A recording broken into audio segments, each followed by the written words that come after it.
ler o texto, livro dos Salmos de número 37. Diz assim a palavra de Deus a partir do verso de número 1. Hoje, tem ensaio dos juniores hoje quando acabar o culto, e o pessoal do batismo me espera lá embaixo depois da palavra, tá bom?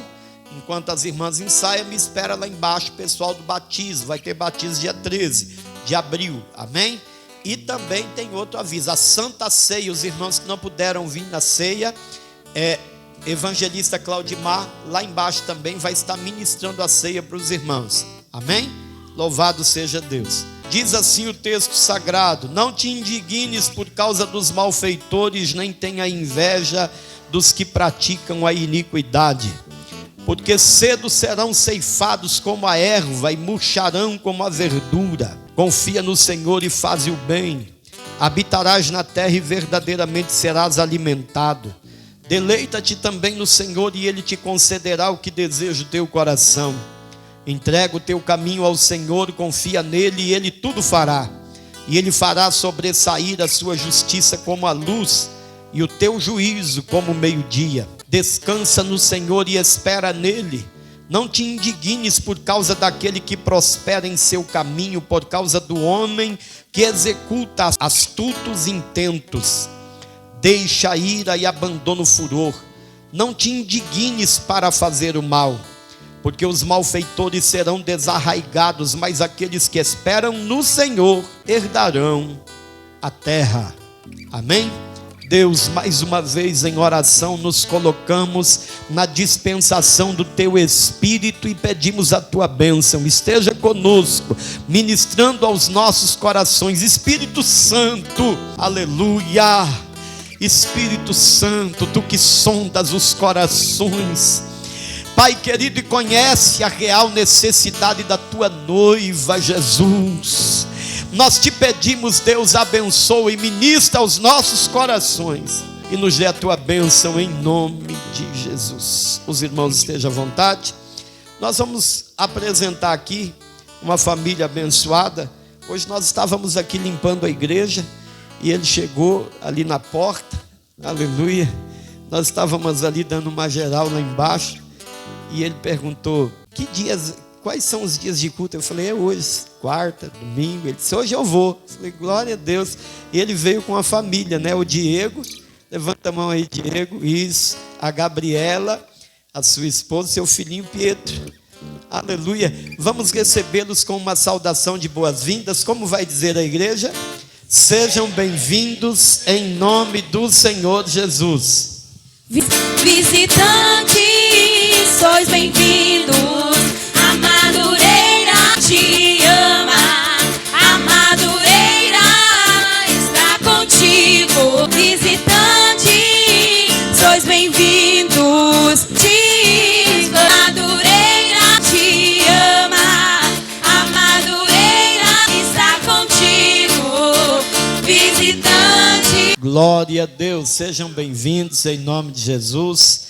Louvado seja Deus. Nós estaremos meditando um pouco nesse texto, irmãos, porque aqui Davi nos dá 5 conselhos de ações que, se nós praticarmos, verdadeiramente os céus se movem. Nós precisamos observar primeiro que o livro dos Salmos é um livro chamado de livro poético, que junto com outros 4 livros, eles se juntando, eles compõem os livros chamados poéticos, desde Jó, Salmos, Provérbios, Eclesiastes e Cantares, são os livros chamados livros poéticos nas Escrituras.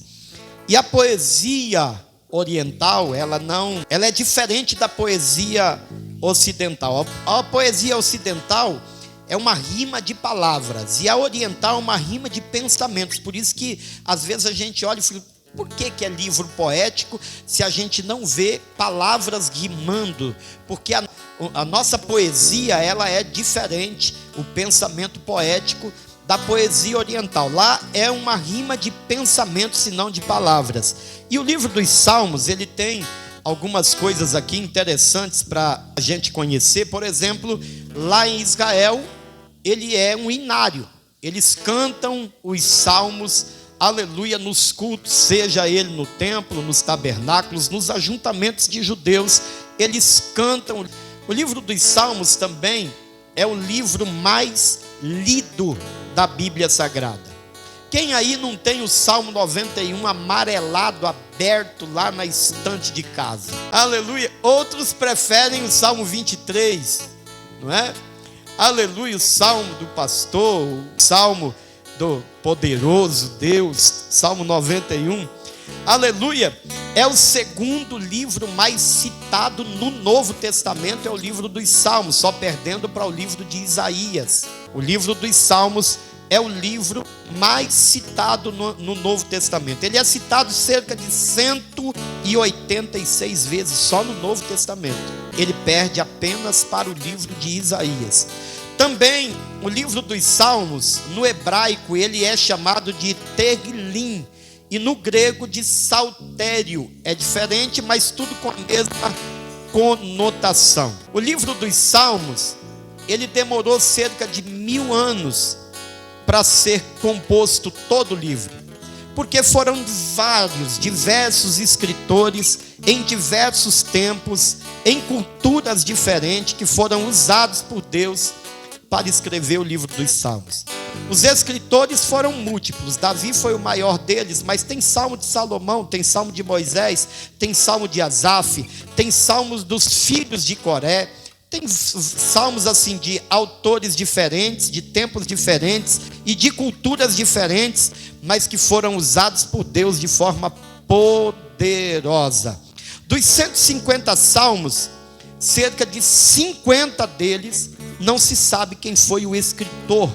Não há, aleluia, nenhuma conotação com nenhum dos outros escritores que nós citamos aqui. Existem nos Salmos algumas palavras, irmãos, que são curiosas, que às vezes você vê lá na sua Bíblia. Por exemplo, é muito comum no final de alguns salmos você ler o termo Selá, por exemplo. Selá, ele é um sinal, porque como é um inário, ele era um sinal para mudança no acompanhamento musical. Você vai ver também o termo Higaion em alguns salmos. Também você vai ver esse termo, que era uma pausa. Eles estavam cantando, quando vinha Higaion, eles paravam para meditar no que eles estavam cantando. Porque às vezes a gente não para meditar naquilo que a gente está falando. Amém? Tem alguém comigo? Glória a Deus. Também existe o termo mictão, que é o salmo de lamentação ou de arrependimento. Toda vez que você vê lá mictão de Davi, é um salmo de arrependimento ou de lamentação. Gedutum também é outro termo estranho que a gente olha e fala: o que é isso? Indica um salmo de confissão. Eles estão confessando os seus pecados naqueles salmos. Masquil também é outro termo que vocês vão ver, e é uma poesia com finalidade de meditação, de pensamento, para aguçar o pensamento. É interessante isso, irmãos, porque a gente aprende a lidar melhor com este livro. O livro dos Salmos, de número 37, é um livro que tem autor. O autor é Davi, e ele tem uma temática: a prosperidade dos ímpios. Davi começa o versículo 1 dizendo: não te indignes por causa dos malfeitores, nem tenha inveja dos que praticam a iniquidade. E eu queria ressaltar para os irmãos a diferença de iniquidade e pecado. Pecado normalmente é a escorregada que a gente dá, não tem nada programado, mas a natureza humana nos fragiliza. E iniquidade é o pecado programado, é aquele que a gente marca: aquele dia eu vou programar, vai dar tudo certo, não vai ter ninguém em casa, ou eu vou sair para um lugar que ninguém me conhece, e lá eu vou fazer. Isso é iniquidade, tem um peso de inferno gigantesco, porque não é uma escorregada, não é uma queda, é um pecado programado, e isso é horrendo. A Bíblia diz, aleluia, no livro dos Salmos 37, versículo 1: não tenha inveja dos que praticam a iniquidade. E aí a gente vai observar algumas respostas a partir do versículo 1 e 2. Ele diz assim: não te indignes por causa dos malfeitores, e nem tenha inveja daqueles que praticam a iniquidade, porque cedo eles vão ser ceifados. e murcharão como a verdura. É interessante, irmãos, a gente observar nos salmos que a gente leu, a partir do versículo 3, existem 5 comportamentos que vai nos dar uma direção de que quem pratica eles comove o céu. E isso foi escrito por alguém que tinha experiência no assunto. Porque Davi viveu os ápices da vida humana, o ápice da sua vida espiritual e o ápice da sua vida de pecado. Ele conhecia estar muito próximo do céu e ele conhecia estar muito próximo do inferno.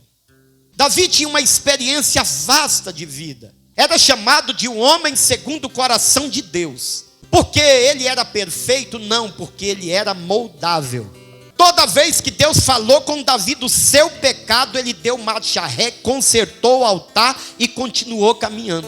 Por isso que os céus testificam que Davi era um homem segundo o coração de Deus. Não é porque ele era perfeito. Nunca existiu. O homem perfeito foi Jesus. O homem que a morte não teve força sobre ele. O único que venceu a morte pelo seu próprio poder. Porque o livro de 1 Coríntios, Paulo relata que o aguilhão da morte é o pecado, é que escraviza a gente no poder da morte. Então quando Jesus disse, ninguém me mata, eu dou a minha vida e torna a tomá-la, ele sabia o que estava falando. A morte só podia prender e segurar quem era pecador, mas Jesus não era pecador. Quando ele morre, a morte se assusta. Chegou alguém lá perfeito e são. Aí ele disse assim, Paulo, onde está, ó morte, o teu aguilhão? Aleluia. Porque Jesus venceu o pecado e a morte. Davi não era perfeito. Davi era um homem como qualquer homem, mas um homem que viveu experiências profundas e proféticas com Deus. Aleluia! E o primeiro conselho no versículo de número 3, ele disse assim, confia no Senhor e faze-o. Ele está falando sobre confiança. No versículo de número 4, ele disse, deleita-te também no Senhor. Ele disse, confia e deleita-te. No versículo 5, ele disse, entrega o teu caminho ao Senhor. Então ele dá o primeiro conselho no verso 3, ele diz, confia. No verso 4, ele diz, deleita-te. No verso 5, ele diz, entrega. No verso de número 7, ele dá o quarto conselho, ele diz, descansa no Senhor, descansa. Então ele dá o primeiro conselho no verso 3, confia. No verso 4, deleita-te. No verso 5, entrega. No verso 7, descansa. E aí muito ele pregador que diz que Deus se comoveu com as lágrimas do rei. Deus não se comoveu com as lágrimas do rei. Deus se comoveu com o depósito do rei. Porque o rei chora, mas ele diz assim, lembra-te de todos os dias que eu te servi. Aí Deus mandou a mensagem para o profeta e disse, volta lá e avisa ele que ele não vai morrer. Deus mudou a sentença do rei. Mas Deus mudou a sentença do rei por causa de comportamento. Não foi por causa de lágrima, não foi por causa de choro, foi por causa de comportamento. Porque lágrimas a gente derrama até, irmãos, de ódio. Tem gente que quando não pode esganar um, ele chora. Isso não tem nada a ver com mover o coração de Deus. Aleluia. Aqui não tem não, viu, irmão? Amém? Glória a Deus. Eu quero meditar com você no primeiro conselho de Davi, quando ele disse, confia no Senhor e faz o bem. Confiar é acreditar na sinceridade, nas boas intenções de alguém. Nesse caso, é você acreditar na sinceridade, nas boas intenções, na relação que você tem com Deus. É você acreditar que Ele é sincero quando Ele fala com você. Confiar aqui, aleluia, não tem nenhuma ligação com o cenário visível que nós temos. Porque confiar, irmãos, está ligado a ter fé. E fé é firme fundamento das coisas que não se vê e prova das coisas que se espera. Hebreus capítulo 11. Então não tem nada a ver com o cenário visível. Vocês querem ver um exemplo prático de confiança? Aleluia, no livro de Juízes, capítulo 6, na guerra entre Gideão e os midianitas. Esta guerra, Deus chama Gideão, chama ele de varão valoroso e diz para ele assim: eu te escolhi, você vai livrar Israel. E a impressão que dá é que quando a gente diz assim, ó, aonde chega a luz, as trevas têm que sair, nós temos a impressão que é assim, ó, chegou lá um crente cheio do Espírito Santo, tem alguém lá perturbado, quando ele chega, o inimigo tem que ir embora naturalmente, sem ninguém falar nada. Quem disse para você que é assim em guerra? Na guerra, quem tá mais cheio prevalece. O inimigo não sai só de você chegar, você tem que destronar ele, e ele vai tentar fazer com que você corra. Não é tão simples, eu vou chegar lá, eu estou cheio de Deus, tem quase uma áurea na minha cabeça, o inimigo vai sair. Não é por aí não, irmão. Escuta, quando é estabelecida uma peleja em um ambiente, e você olha e diz assim, aqui tem que ter mudança, você tem que começar a combater. Não é tão simples. Você chegou lá cheio de Deus, então prova que Deus é na tua vida. Como é que você prova? Vai destronar Satanás. Se lá ele está governando, você vai ter que perseverar lá. Entenda uma coisa, vai acontecer momentos que você vai olhar e dizer assim, parece que eu estou perdendo. Aleluia. Porque muitas vezes a gente chega num ambiente para transformar ele e acha que vai ser tão simples. Por isso que muitas vezes em alguns cenários a gente se frustra, porque nós perdemos a noção de que para você ocupar um espaço que já está ocupado, cheio de Deus, você precisa destronar o inimigo que está reinando lá. E ele não entrega o cetro fácil não. Ele nunca se tem por derrotado. Aleluia. Confiar é o que aconteceu com Gideão, por exemplo. Os midianitas tinham 135 mil homens. Quando Gideão foi convocado para a guerra, ele tinha 32 mil. Era uma batalha consideravelmente difícil, porque era 4 homens midianitas para guerrear contra um judeu. Era difícil. Aí Deus leva eles para seleção. Ao invés de aumentar o contingente do lado de Gideão, diminui. Aleluia. Porque tem guerra, irmãos, que a gente tem que se esvaziar totalmente da nossa capacidade humana. Tem guerra que se não for para a glória de Deus, ela não é vencida. Aleluia. Se não for para o nome dele ser louvado, engrandecido, testemunhado, ela não acontece. Aí a Bíblia diz que Gideão, ele perde de 32 mil, ele cai para 10. Quando Deus diz assim para ele, tem muita gente, grita para os covardes e medrosos voltarem, volta 22 mil. Mas os midianitas não diminuem, continua com 135 mil homens no contingente de guerra. Aí a Bíblia diz que Deus olha e fala assim, ainda tem muita gente. De 4 por 1, a guerra passou a ser 13 por 1. Para cada um judeu tinha 13 midianitas. Ficou mais difícil, era mais complexo. E como é que estava Gideão? Vivendo a dependência. Como é que estava Gideão? Vivendo a dependência. Eu acho que ainda tem gente que não entendeu. Balança ele aí, diz assim, está vivendo a dependência? Aleluia. Continuou vivendo na dependência de Deus. Aí a Bíblia diz que Deus manda ele levar o povo para beber água. Eles vão beber água, dos 10 mil, 9.700 é colocado de lado. Ele fica só com 300. Mas os midianitas continuam com 135 mil homens. Aleluia. Agora a batalha que era de 4 por 1 virou 13 por 1. Agora é 450 midianitas para cada judeu. Impossível vencer com a força humana.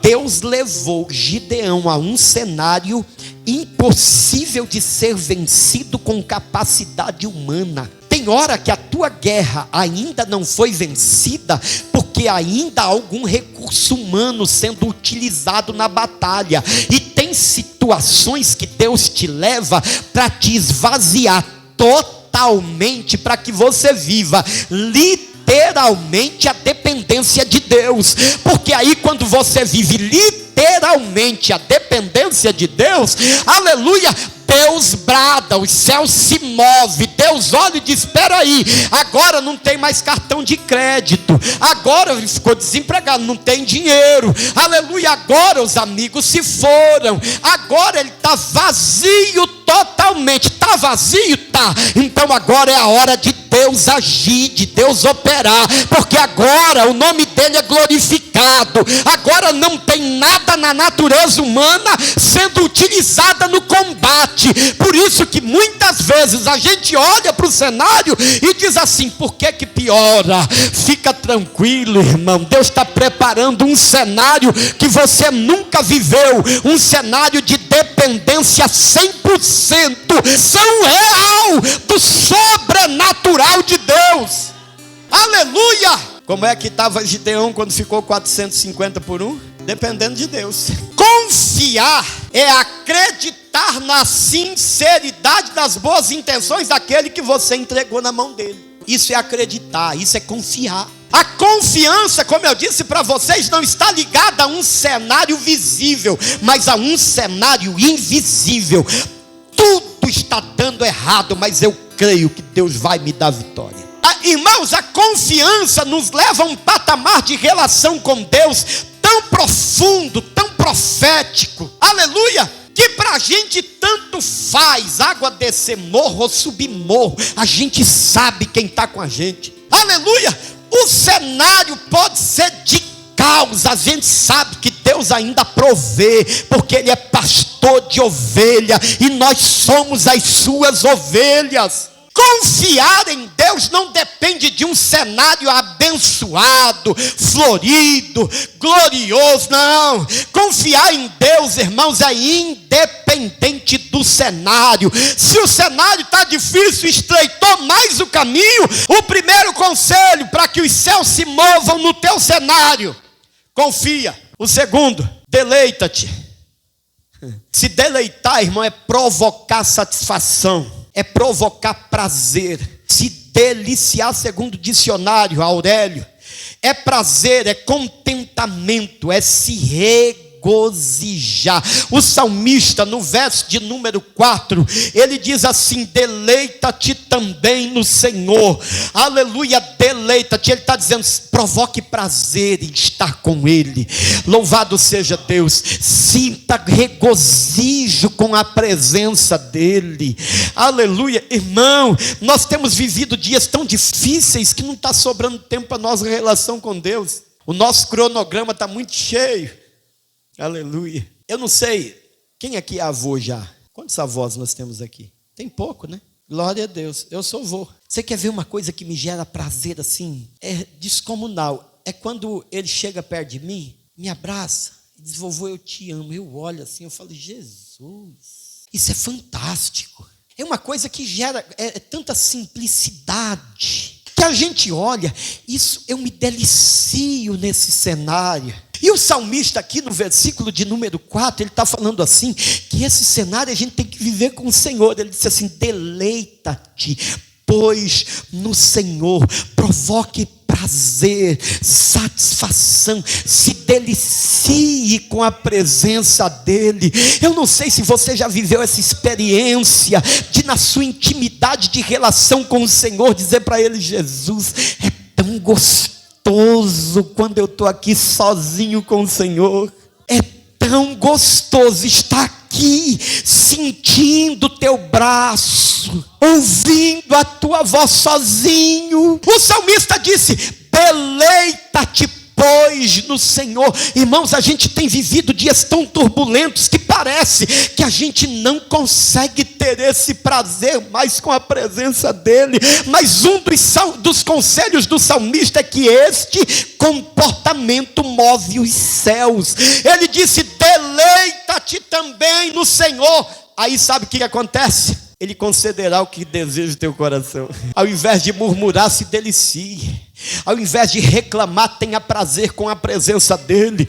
Aleluia. Irmão, exclua a luta um pouquinho e diga: Jesus, eu quero o Senhor, mas não é, aleluia, como aquele que só vem para resolver meu problema. Não, irmão. Aleluia, Jesus está parecendo mestre de obra, só vem para resolver problema. Eu só preciso dele para levantar a parede, para derrubar a parede, para jogar massa, para pôr prumo. Aleluia, Jesus não quer ser só isso para a tua vida não, irmão. Ele quer ser aquele que você se delicia, que você deita a cabeça no ombro dele, que você diz para ele: Jesus, a tua presença é tão maravilhosa. Devaia, supra, nagaia, forquia. Aleluia. O terceiro comportamento que move os céus, aleluia, no versículo de número 5, ou melhor, do número 5, entrega o teu caminho ao Senhor. Entregar é pôr em poder de outrem, é dar posse daquilo que é seu para outra pessoa. Entregar, escuta esse significado, é deixar de resistir, irmão. Aleluia. Eu vou profetizar aqui hoje. Aleluia, a presença de Deus vai ser tão forte, tão poderosa no teu cenário, que você não vai conseguir resistir mais. Não vai conseguir resistir mais. A tua entrega vai ser completa. Você vai deixar de molhar só a solinha do pé. Jesus está te chamando para um mergulho profundo. Aleluia! Deleita-te, pois, no Senhor. Versículo de número 5. Entrega o teu caminho ao Senhor. Quando você, no poder dele, tudo aquilo que ainda está em tuas mãos, você vai ver o que vai acontecer. Aqui o salmista disse: entrega o teu caminho a ele. Confia nele, ele vai fazer tudo, irmão. O céu se move quando você entrega. O céu se move quando você deleita-te. O céu se move quando você confia. O céu se move quando você descansa. Tem uma frase que há quase 30 anos eu uso essa frase, irmãos.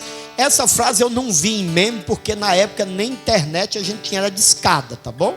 Eu sou desse tempo. Há quase 30 anos eu venho sendo ministrado por Deus. Eu posso estar na luta que foi, eu profetizo. Alguém me pergunta: tá tudo bem, pastor? Eu digo: eu tenho paz na guerra. Essa frase eu não vi ninguém falar, foi Deus que ministrou no meu coração. Eu tenho paz na guerra. Eu vivencio guerras diárias, como pai, como administrador da minha casa, como marido, como ministro do evangelho, como administrador eclesiástico, como responsável por algumas igrejas que me foi colocado como responsabilidade. Eu vivencio cenários de guerras múltiplas contra o diabo, contra o pecado, para que ele seja subjugado, para que o altar não seja envergonhado.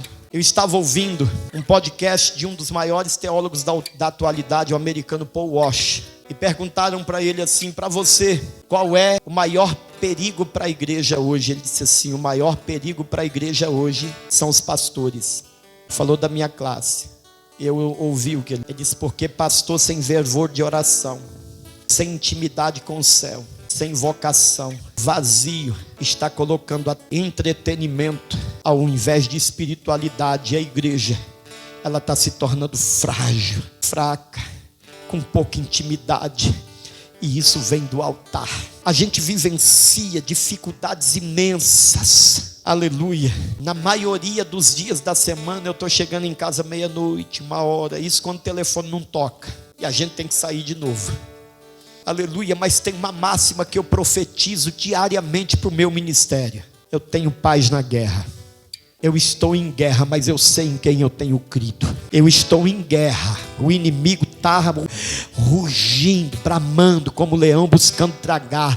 Aleluia. E eu deito a cabeça no travesseiro e durmo a noite toda, quando Deus permite, porque eu sei em quem eu tenho crido. Ele não pode ir além daquilo que Deus permite. E se Deus permitir, Ele vai dar graça para romper, porque eu sei os pensamentos que Deus tem a respeito da nossa vida. E Ele disse para Jeremias ou para Ezequiel que não eram pensamentos maus, eram pensamentos de paz. Louvado seja Deus. Eu tenho paz na guerra. Ou seja, o salmista, ele nos dá um conselho maravilhoso. No versículo 7 ele disse: descansa no Senhor. Descansa no Senhor. Nós estamos tendo que pregar Mateus 11:28 para a igreja. Vinde a mim todos vós que estáis cansados, oprimidos, sobrecarregados, eu vos aliviarei. Antigamente era uma mensagem evangelística para a salvação de pecador.